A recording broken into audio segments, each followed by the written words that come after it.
Welcome back ناظرین، گفتگو سلسلے کو آگے بڑھاتے ہیں۔ پریسٹر شاہد صاحب، کشمیر کے الیکشن سر، یہ فرینڈلی میچ ہے پاکستان پیپلز پارٹی اور مسلم لیگ نون کے درمیان، یا واقعی اتنے زیادہ اختلافات بڑھ چکے ہیں؟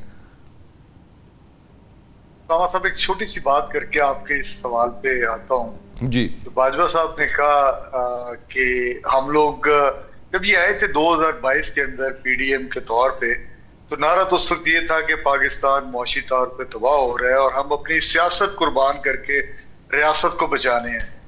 آج 4 سال بعد یہ ہمیں یہ کہہ رہے ہیں کہ جی ہم نے معیشت بھی تباہ کر دی، ہم نے ریاست بھی تباہ کر دی، اور سیاست کا تو بھی انہوں نے خود ہی کہہ دیا کہ ہمیں خمیازہ بھگتنا پڑے گا، ان کی سیاست بھی تباہ ہو گئی۔ تو انہوں نے 4 سال کے اندر ان کے پاس کوئی اسٹریٹجی نہیں تھی، کوئی ان کے پاس کوئی ویژن نہیں تھا۔ اس وقت ایک بیرونی سازش کا یہ حصہ بنے اور پاکستان کے اندر ایک چلتی پھرتی، میں یہ سیاسی سائنسدان ان سے کہوں گا کہ مجھے بتائیں اس وقت جب 2022 کے اندر آپ آئے تھے 24 ارب ڈالر کے فورن ریزرو سے پاکستان کے پاس، جب آپ کہتے ہیں کہ معاشی طور پہ آپ جو ہے وہ ڈیفالٹ کرنے جا رہے تھے، آج آپ کے 18 ارب ڈالر ہیں، آپ 6 ارب ڈالر نیچے آ گئے ہیں۔ اس وقت آپ کی جو فورن ٹریڈ تھی وہ 32 ارب ڈالر تھی، آج 18 ارب ڈالر پہ 14 ارب ڈالر کا اس کے اوپر ڈیفیسٹ ہے۔ آج آپ کی مہنگائی کہاں سے کہاں بات کر رہی ہے؟ آج آپ کا پیٹرول ڈیزل 400 کے قریب ہے، اس وقت 152 روپے پہ ہم چھوڑ کے گئے تھے۔ تو اگر یہ حال ہے تو انشاءاللہ آپ بھگتنا ہے، آپ نے خمیازہ آپ نے بھگتنا، اور بڑی جلدی بھگتنے والے ہیں آپ۔ عوام پاکستان آپ سے تنگ آ گئے ہیں۔ اور دوسری بات جو آپ نے کی اسامہ صاحب، دیکھیں کشمیر کے اندر جو کچھ ہو رہا ہے، آزاد کشمیر کے اندر، الحمدللہ ہم اس کا حصہ نہیں، ہم اس سارے ڈرامے کا، اس سارے کھلواڑ کا، اور جو وہاں پہ ایک الیکشن کے نام کے اوپر ڈرامہ رچایا جا رہا ہے، ہم اس کا حصہ نہیں ہیں۔ آپ دونوں جماعتوں کو دیکھتے ہیں، دونوں جماعتیں اسٹیج کے اوپر آ کر ایک دوسرے کو ننگا کر رہے ہیں، لٹرلی ننگا کر رہے ہیں، پرفارمنس کے اوپر ننگا نہیں کر رہے، ایک دوسرے کی کرپشن کے اوپر ننگا کر رہے ہیں۔ ایک کہہ رہا ہے پنجاب کے ڈاکو، دوسرا کہہ رہا ہے سندھ کی جو کرپشن ہے وہ باقی کہہ رہے ہیں، اور اس کے بعد کیا چیز ہے؟ آپ نے گلگت بلتستان کا الیکشن بھی دیکھا، کیا شخص آنا تھا۔ آج وہاں پہ گورنمنٹ بنی ہے پیپلز پارٹی کی، ڈپٹی سپیکر ہے نون لیگ کا، اپوزیشن لیڈر ہے نون لیگ کا۔ یہ کس قسم کی جمہوریت ہے؟ وفاق کے اندر سارے اکٹھے وہاں پہ مل بانٹ کے سارے عہدے لے رہے ہیں، اور یہاں پہ وفاق کے اندر کانسٹیٹیوشنل عہدے سارے ان کے پاس، امیونٹی ساری ان کے پاس، کانوائز ان کے بڑے بڑے۔ عوام کرے جو کچھ کرنا ہے، یہ کچھ نہ کرے۔ ابھی ریسنٹلی 1.8 بلین روپیز جو ہے انہوں نے بیوروکریسی کے لیے رکھ دیا۔ یہ میں باجوہ صاحب کہہ رہے تھے، تو بتائیں اس سے کس عوام کا بھلا ہونا ہے؟ اور میں معذرت میں کشمیر کی بات سے اکھڑ گیا۔ کشمیر کے اندر آپ دیکھیں نا بات ہوئی کیا آج، کیا کشمیر کے حالات تھے متحمل الیکشنز کے؟ وہاں پہ ایک ڈیڈ لاک کی کیفیت ہے، وہاں پہ کشمیری جو ہے وہ دھرنا دیے بیٹھے ہوئے ہیں، وہاں پہ کمپلیٹ میڈیا بلیک آؤٹ ہے، وہاں پہ الیکشن کمیشن آزاد کشمیر کا کہتا ہے کہ جو انتخابی لسٹیں ہیں ان کے اندر بہت سارے فلاز موجود ہیں، ان کی ریکٹیفیکیشن ضروری تھی۔ آج وہاں پہ ایک میجر جو پولیٹیکل پارٹی ہے پاکستان کی، جس کی پہلے 2021 22 23 کے اندر حکومت رہی ہے آزاد کشمیر کے اندر، اس کا آپ نے الیکشن سمبل اس سے چھین لیا، ان ووٹرز کو آپ نے ڈسفرینچائز کر دیا، ان کے پاس کوئی آپشن نہیں ہے۔ اور کیوں نہ ہم بنے اس کھلواڑ کا حصہ، کیونکہ آزاد حیثیت کے اندر اگر دوبارہ الیکشنز کے اندر جاتے تو وہی ریپیٹ، وہی اسی ڈرامے کی ریپیٹیشن تھی جو 2024 کے اندر ہوا۔ 180 سیٹیں لے کر آج ہم 90 سیٹیں لے کر اپوزیشن کے اندر بیٹھے ہیں، اور 17 سیٹوں والی جماعت جو ہے وہ آج ڈرائیونگ سیٹ پہ ہے، وہ کبھی ادھر ٹکر مار رہی ہے، کبھی ادھر ٹکر مار رہی ہے، اور اس کے اندر زخمی کون ہو رہے ہیں، ہلاک کون ہو رہے ہیں، جاں بحق کون ہو رہے ہیں؟ پاکستانی عوام۔ اور یہ مزے سے کہتے ہیں ہمیں اس کا خمیازہ بھگتنا پڑے گا، آپ کو بھگتنا پڑے گا۔ بالکل ٹھیک ہے سر، میں سر آگے بڑھتا ہوں۔ جی چٹان صاحب، مجھے یہ بتائیے گا، ایک تو تحفظات جو پاکستان تحریک انصاف کے ہیں کشمیر الیکشنز پہ، اس پہ ضرور بات کیجیے گا۔ دوسری بات یہ ہے سر کہ جتنا کچھ پاکستان پیپلز پارٹی، پاکستان مسلم لیگ نون کے بارے میں ہمیں بتا رہی ہے، یقین جانیے ہمیں بھی اتنا نہیں پتا تھا کہ حالات کتنے خراب ہیں، تو اتنا آپ جو ہے وہ بتا رہے ہیں۔ اب جب ہم آپ سے یہ پوچھتے ہیں کہ آپ ان کے ساتھ کیوں ہیں، آپ ان کو سپورٹ کیوں کر رہے ہیں، تو آپ کہتے ہیں کہ آئینی بحران پیدا ہو جائے گا۔ سر چیزیں تباہ ہو جائیں، آئینی بحران پیدا نہ ہو، ملک جو ہے وہ کرپٹ ہاتھوں میں ہو، یہ آپ کو قابل قبول ہے؟ ملک ترقی نہ کرے، یہ آپ کو قابل قبول ہے؟ اور آپ کہتے ہیں کہ آئینی بحران پیدا نہیں ہونا چاہیے۔ دیکھیے اسامہ بھائی، اگر اجازت ہو تو ریکارڈ درست کرنے کے لیے ہمارے اسد باجوہ صاحب نے جو باتیں کی اور بیرسٹر صاحب نے باتیں کی، اس پر میں مختصر سے ریکارڈ درست کرنے کے لیے کچھ کہنا چاہتا جی ہوں. پلیز. سب سے پہلے تو یہ کہ باجوہ صاحب نے کہا کہ ہم نے ملک بچانے کے لیے سخت فیصلے کی. بے شک آپ سخت فیصلے کریں، ہمیں پتہ ہے کہ ملک کا معیشت بہتر نہیں ہے، لیکن ہمارا عرض صرف یہ ہے کہ اس سخت فیصلوں کا بوجھ آپ اشرفیہ پہ ڈال دیں، آپ خود اپنے آپ پہ ڈال دیں. آپ نے جتنی بھی کہا کہ ایک گاڑی رکھیں گے یہ وہ سارا، یہ کاغذوں میں تو ہو چکا ہے، لیکن زمینی حقائق سے اس کا کوئی واسطہ نہیں ہے. دوسرا انہوں نے آئی ایم ایف کی بات کی. آئی ایم ایف سے قرض لینا کوئی بری بات نہیں ہے. آئی ایم ایف اگر آپ کو قرض دیتے ہیں تو آپ سے کیا مطالبہ کرتے ہیں؟ دو مطالبات، کہ اپنے اخراجات کو کم کرو اور اپنے آمدنی کو بڑھاؤ. وہ آپ کو یہ نہیں کہہ رہے ہیں کہ اخراجات جو آپ نے کم کرنا ہے وہ غریبوں کا کم کرے، اور وہ جو اپنے آمدن بڑھانا ہے تو وہ بھی آپ غریب کی چمڑی سے نکال دے. تو بے شک آپ آئی ایم ایف کے بات کو مان لیں، لیکن اخراجات کم کرے اشرفیہ کا، اور آمدن جو آپ بڑھاتے ہیں وہ اپنا ٹیکس کا دائرہ وسیع کر کے، اور جو لوگ ٹیکس دے سکتے ہیں ان سے آپ اس خسارے کو پورا کریں. جو بیرسٹر صاحب نے کہہ دیا الیکشن کے بارے میں، اور یہ کہ ہم الیکشن نہیں لڑ رہے ہیں، میں تو سمجھتا ہوں کہ یہ آپ لوگوں کی سب سے بہت بڑی غلطی ہے جو آپ لوگوں نے میدان چھوڑ دیا اور آپ لوگ میدان سے نکل گئے.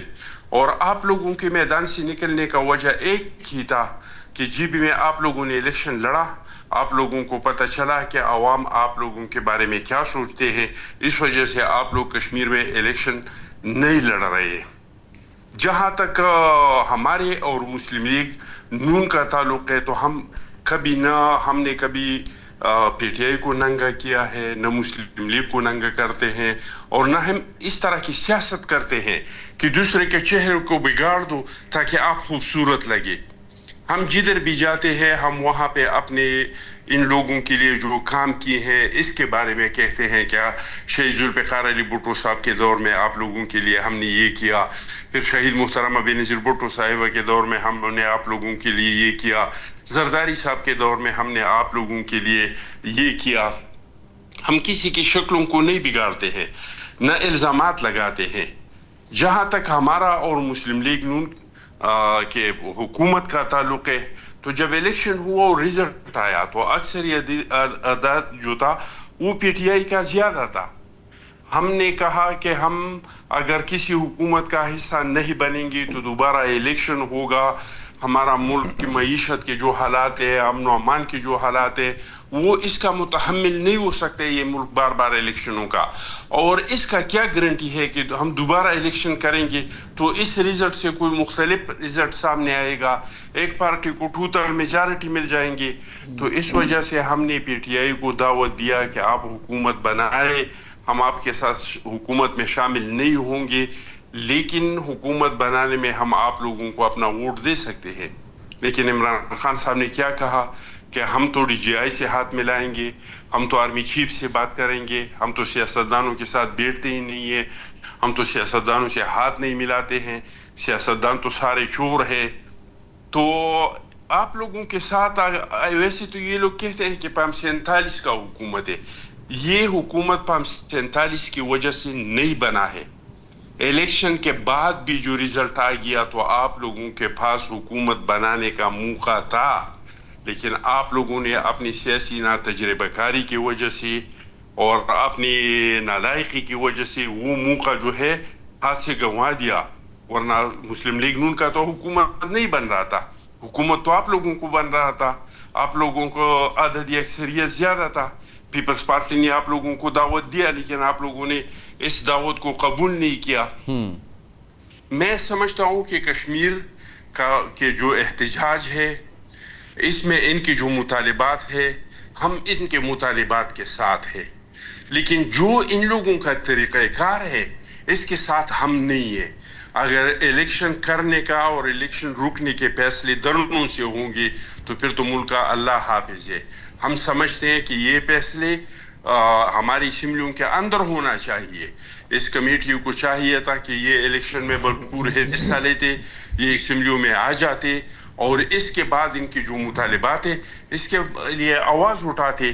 تو ہمارے اگر قانون سازی سڑکوں پہ ہوں گے اور پھر ان کے سٹیج سے شاید یہ کمیٹی کا مرضی نہیں ہو, لیکن وہاں سے لوگ جس طرح کے تقاریر کچھ لوگ کرتے ہیں جو پاکستان پہ, جو کبھی کشمیر نے, پاکستان پہ کشمیریوں نے پاکستان پہ الزامات نہیں لگائے, پاکستانی فورسز پہ الزامات نہیں لگائے, وہاں سے پاکستان کا جس طرح کا مخالفت ہو رہا ہے, وہاں پہ پاکستان کے بارے میں جس طرح کی فورسز کے بارے میں جس طرح کی تقاریر کی جاتی ہے, تو ہم اس چیز کے ساتھ نہیں ہیں. ہم سمجھتے ہیں کہ پاکستان کے فیصلے آئینی اداروں میں ہونا چاہیے. جو عدالت کے اختیار میں ہے وہ فیصلے عدالتوں میں ہونا چاہیے, جو پارلیمنٹ کا اختیار ہے وہ پارلیمنٹ میں ہونا چاہیے. اور اگر سڑکوں پہ ہم قانون سازی کرنا شروع کر دیں, سڑکوں پہ الیکشنیں کرنا شروع کر دیں, تو پھر اس ملک کے بہت برے حالات ہو جائیں گے. بالکل ٹھیک ہے سر. آپ نے عبداللہ ملک صاحب گفتگو سنی ہے, آپ سمجھتے ہیں کہ پاکستان پیپلز پارٹی کو اسی طریقے سے جو ہے وہ چیزوں کو لے کے چلنا چاہیے, یہی صورتحال؟ میرا خیال ہے کہ پاکستان پیپل پارٹی ایک ایسی جماعت ہے جو رائٹ بیسڈ ہے, جو وکلا کی بات کرتی ہے, صحافیوں کی بات کرتی ہے, آزادی اظہار کی بات کرتی ہے, لیبر کی بات کرتی ہے, خواتین کی بات کرتی ہے, کسانوں کی بات کرتی ہے. اور محترمہ بے نظیر بھٹو صاحبہ نے بڑی جدوجہد کی اس پارٹی کی داغ سنبھالنے میں, اور ایک رائٹ بیسڈ پارٹی تھی. لیکن آج ہمیں کہیں بھی جہاں بنیادی انسانی حقوق کی خلاف ورزیاں ہو رہی ہیں, آج آپ کو معلوم ہے 30 سے زیادہ جو مین اسٹریم لائن جرنلسٹ ہیں ان کو ٹی وی چینلوں سے ہٹا دیا گیا. آپ سچ دکھا نہیں سکتے, اتنے قوانین بنا دیے گئے, آپ سوچتے بھی ہیں تو آپ کو جیلوں میں بھیج دیا جاتا ہے. پاکستان پیپل پارٹی کا بڑا خوبصورت ٹریک ریکارڈ ہے اور بڑی قربانیاں دی ہیں, شہادتیں دی ہیں, بشمول شہید ذوالفقار علی بھٹو کے. آج بھی اگر پاکستان محفوظ ہے تو ذوالفقار علی بھٹو شہید کے جو اٹامک ایک تحفہ ہے پاکستان کا, اس وجہ سے, اور جو پالیسیاں تھیں آج بھی کنٹینیوٹی انہی پالیسیوں کی ہے. لیکن بدقسمتی سے پاکستان پیپل پارٹی نے اپنی جو سیاست ہے نون لیگ کے ساتھ, ایک چونکہ روایتی حریف تھی نون لیگ, اور آپ کو یاد ہوگا کہ ضیاء الحق کے ہیرا کے بعد میاں نواز شریف فیملی نے کس انداز میں پنجاب میں پیپل پارٹی کے ورکروں کو کوڑے مروائے, جابیں چھینی. لیکن میں اپریشیٹ کرنا چاہوں گا پیپل پارٹی پنجاب کے لوگوں کو کہ انہوں نے اتنے مشکلات سہنے کے باوجود پارٹی کا ساتھ دیا ہے. لیکن آج بھی پیپل پارٹی کے جو لوگ پرانے لوگ ہیں پیپل پارٹی کی پالیسیوں سے اس لیے ناراض ہیں کہ وہ ایک ایسی جماعت کا ساتھ دے رہے ہیں جس نے پاکستان کی معیشت کا بیڑا غرق کر دیا. ابھی آپ دیکھیں کہ آزاد کشمیر میں رانا صلی اللہ صاحب نے جو کچھ کہا ہے, یا باقی وزراء نے پیپل پارٹی کی سابقہ لیڈرشپ پہ, موجودہ لیڈرشپ پہ, کہ 3000 ارب آپ نے آپ کو دیے پیسے سندھ میں, وہ کہاں گئے؟ آپ کھا پی گئے, وہاں کرپشن ہے. تو میرا خیال ہے کہ جو ایک سیاسی میچور پارٹیاں ہوتی ہیں ان کے درمیان اس قسم کے جو الفاظ کا چناؤ ہوتا ہے وہ کہیں بھی بہتر نہیں ہوتا. بڑی وزداری دکھانی چاہیے. اور پھر آپ ایسے خطے میں جا کے گفتگو کر رہے ہیں جو خود بذات خود ایک نازک دور سے گزر رہا ہے, اور پاکستان کی اپنی پالیٹکس بھی نازک دور سے گزر رہی ہے. پاکستان کے 2 صوبوں میں حالات کشیدہ ہیں. ہمارے بلوچستان میں آپ دیکھتے ہیں ہمارے عام سویلین, ہمارے مسلح افواج کے جو شہید ہیں, ہماری جانوں کا تحفظ کرتے شہید ہو جاتے ہیں. تو میرا خیال ہے کہ ہمیں ان چیزوں سے اجتناب کرنا چاہیے اور الفاظ کا چناؤ بہتر کرنا چاہیے. ملک میں ایک رواداری کی سیاست کو واپس لانا چاہیے, جس کی بنیاد محترمہ بے نظیر بھٹو اور میاں نواز شریف صاحب نے 2006 میں رکھی تھی, اس کو دیا تھا چارٹر آف ڈیموکریسی.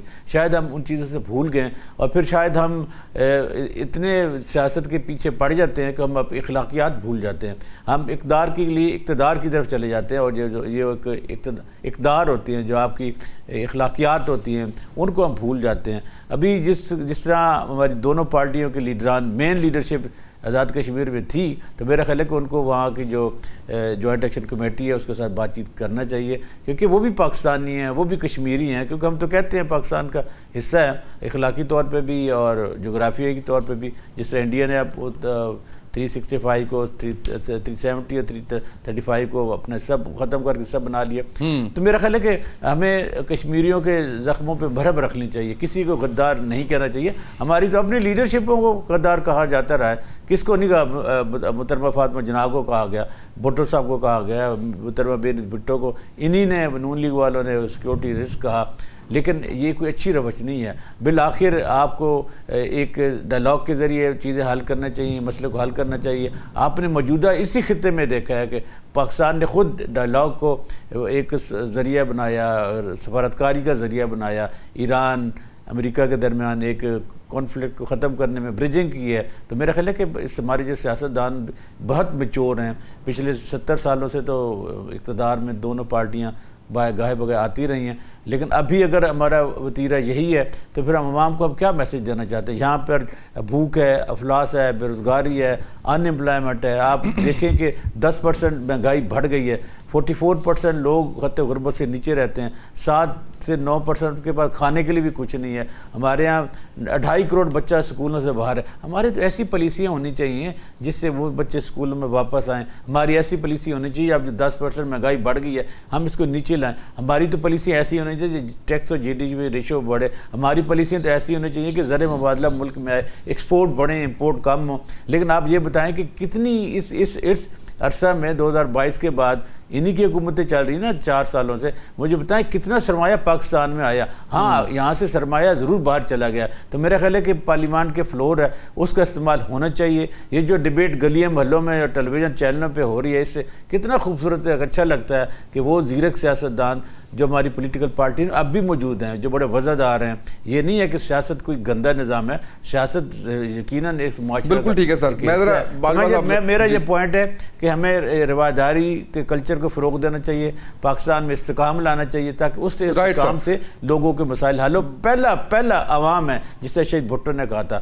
ٹھیک ہے باسی باجوہ صاحب, سر آپ ضرور رسپونڈ کیجئے سب کے پوائنٹس پہ, لیکن میرا سوال یہی ہے جو میں نے چٹان صاحب سے کہا تھا کہ اتنے اختلافات, اتنا آپ ایک دوسرے کو برا بھلا کہہ رہے ہیں کہ وہ تو شاید کہتے ہوئے بھی جو ہے وہ اچھا نہیں لگتا. تو یہ جو ساتھ آپ لوگ موجود ہیں آج بھی, اس کے پیچھے پھر ذاتی کون سا خوف ہے کہ آپ ذاتی اچھا میں ذاتی مفاد کہہ رہا ہوں, خوف انہوں نے کہا ہے, خوف ہے. تو بتائیے کہ کیا وجوہات ہیں. عبداللہ ملک صاحب نے بہت اچھی باتیں کی, یہ خوف والی اور خوف نہیں اسی طرح, لیکن ان سب کے اوپر پانی پھیر دیا خوف کی بات. نہیں وہ میں نے مذاق کر باجوہ صاحب, مذاق کر. آپ سے سیکھتے ہیں. نہیں آپ بھائی ہیں, آپ سے پرانا تعلق ہے, آپ وزادار انسان ہیں, اچھے انسان ہیں. آپ بڑی خوبصورت بات